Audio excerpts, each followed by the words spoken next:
तर जय श्रीराम भावांनो, आज आपल्याला जायचं होतं काही कामानिमित्त आपल्या गावाकडे. ह्या दोघांना घेऊन आपण लगेच पोहोचलो बेलापूरच्या पुलावर.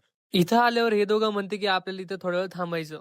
मग काय इथे थोडाफार टाइमपास केला आणि लगेच येऊन पोहोचलो आपल्या रानात. मग इथं आल्यावर घरच्यांनी लावलं आपल्याला कामाला.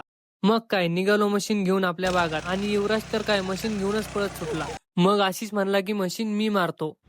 त्याने थोड्या वेळ मशीन चालवल्यावर युवराज म्हणला की आता मशीन मी चालवणार आणि तो तर खाली बसूनच मशीन चालवत होता. त्याच्यानंतर ह्या भाऊचं तर काहीतरी वेगळं चालू होतं. मग आम्ही गेलो आमच्या जांभळीच्या बागात चक्कर मारायला आणि इथं आल्यावर तर असं वाटत होतं की आपण जंगलात आलो की काय.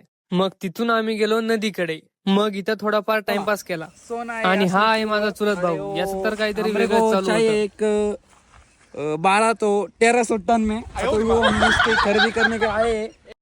तर अशाच प्रकारे आजचा ब्लॉग इथे समाप्त होतो. असेच नवनवीन ब्लॉग बघण्यासाठी लाईक आणि फॉलो करून टाका. भेटूया पुढच्या ब्लॉग मध्ये. धन्यवाद.